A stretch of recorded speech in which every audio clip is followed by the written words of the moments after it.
So, Dean, what's it like seeing a bunch of boomers turn up for first day of training camp today?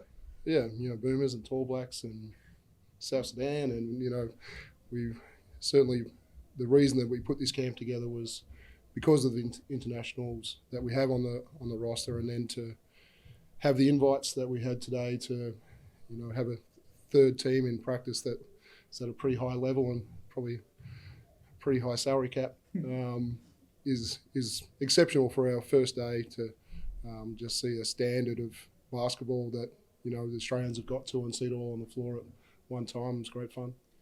It must boost, touching on that, it must just boost the spirit, boost the urgency of things to suddenly, for the younger guys, even the older guys, to suddenly see the multi-million-dollar lads roll out there as well. Yeah, for sure. We in our review of last year, there was a couple of things that we wanted to achieve, and when you miss postseason by a bucket or something like that, it's every possession matters, and you see when you play against talent like that, you make an error or get your spacing wrong, and you get punished for it. And so it was a great message from day one. And the other part that we wanted to get done was just how we introduce people to our program. And so walking in again day one, induction video that we got to put together about this is what Melbourne United's about, but then to step on the floor and have a gold standard of player on the floor to play against, was a good statement. How did this actually come about? Did you start inviting guys, or did you just know these guys are around Hoop City? I'll be here if you want, lads. How did it actually all get sort of worked out? Yeah, obviously Giddey and Dyson have been working out of here, have a great relationship with Hoop City. Jock and Whitey come back and always want to be involved in whatever we're doing if they possibly can. They believe it helps them get better, and to have the four of them get together and have a run, and it's something we did a few years ago when we were at MSAC as well, and Joe Ingles and other guys were back, and so we always want to be open to helping the Boomers campaign and the Tall Blacks campaign.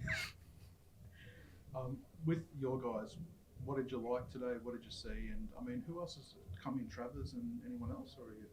Yeah, we've still got a few spots on our roster to come in, but congratulations to Luke Travis, who's obviously missed for good reason to make the championship game at Summer League and to win it. So it's a great way for him to start his campaign with us. All the new guys. Everyone's looking at those guys, and when I say new guys, Ariel's, one of those guys to say he's been missing for a year. How's he going to look on the floor against a Jock Landale where he's trying to get to? And I thought obviously his wind was something that we want to improve on, but I thought he certainly competed at a pretty high level for what he was going against at early stages of his comeback. Kyle Bowen, I thought he's just going to be solid for us, and he's always in the right position. He's made shots, he competes, he talks, he's very coachable, some great things. Tanner Krebs came in, and we've played him a little bit at the 4 spot at different times in pre-season so far, and I thought he was great. Flynn, energy, body, we love it. We've got a lot to teach him about how we play as well, and just seeing Delhi come back in the absolute shape that he's got himself in, how strong he is. There's other guys that I can mention, but really pleased with all those new guys in our roster. Is Tanner at the 4 actually something that could happen in the season, or is it more just a situation at the moment with needing an extra big there? Yeah, obviously with Travers away, it's we just need to fill that spot up a little bit more, and Joe being out, it's kind of moved everybody up in practice a little bit. But I thought his time in Brisbane when he played at the 4, I thought he was effective as well, where he's just having an elite shooter at that position and creates more space for you as well. So it's something throughout the year that we could use. Can you compare where you're at this year compared to 12 months ago, just in terms of the stability of preparation for the season? Because I know this time last year was pretty chaotic. Yeah, it really was. We were scrambling a little bit this time last year, and even though the injury to Joe is not something that we wanted. It's not at the blitz, and it's not scrambling to try and cover a centre. So I think we have a good understanding about what we want to try and achieve in his backup and how long he's going to take to get back. So I think the work that we've done, this is the longest off season that we've had for a long time, and so I think our preparation to get ready to start the season, and how we we recruit people that fit, the things that we want to do this year has been so much better.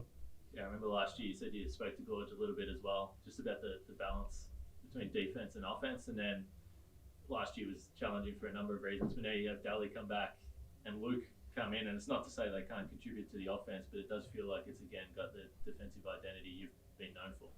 Yeah, I think so.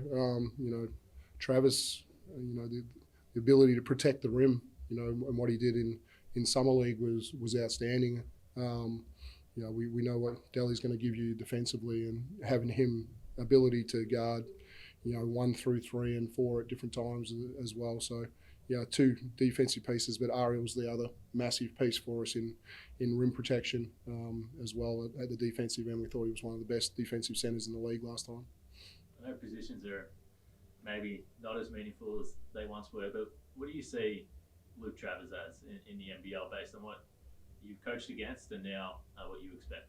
Yeah, we really want to lock him into the 4 spot to start with and let that be his absolute base. And I think we did that well with Jack White, and then we're able to play him a little bit smaller at different times. And there's so much ball handling. It's kind of like the second point guard on our team anyway, playing the 4 spot. And so, that we think it's perfectly suited to the skill set that he has.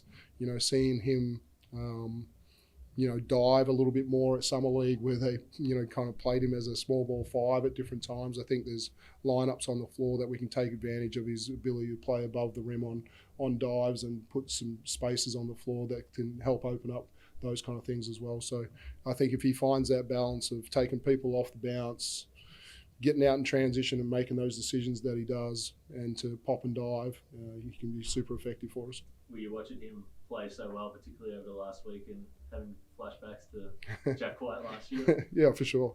And then to hear that, all the 2 ways were kind of disappeared on that team is kind of gave you some surety. But we were always told that Cleveland's thought of him was that he needs to go back and, just go to another level in the NBL before they thought he was ready for the NBA. But, he had great flashes.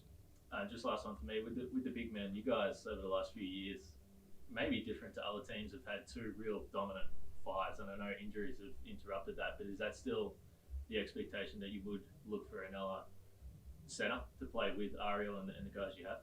Yeah, we definitely, still, we don't want to lose the defensive presence that Joe gave you as well. You lose, and we have to absorb probably the scoring throughout the group. We say we're probably not going to find an 18-point scorer in the replacement for Joe. So, being a defensive centre to start with, great. What other skill set can we put with it?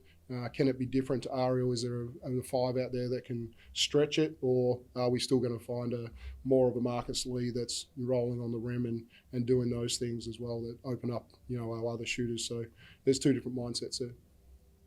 Just generally on Daly, what does it mean first day of training to the group to have him back? It means you've got a guy that's just a leader, a winner.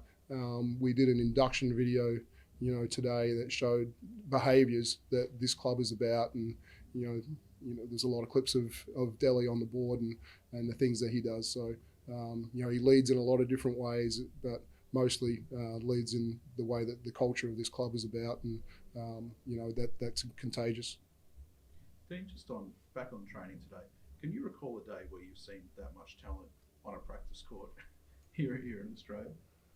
Probably at NBL level, it might be a struggle. Obviously, there's boomers camps and different things, but I think what impressed me so much today, and seeing Josh's growth as a player coming through our junior system, and Dyson, and those 2, and they're just huge guards, and there's such a problem that it's 6'8", and the wingspan that they have, their athletic ability, their ball handling ability. I thought Giddey came in the other day, and he probably didn't shoot it as well, but today I thought he shot the basketball fantastic, and same with Dice. You cut him off and he spins and he's in the air, and so I'd love seeing the size and athletic ability of those guys, and then their skill set of shooting is really improving. So, it was fun to see that.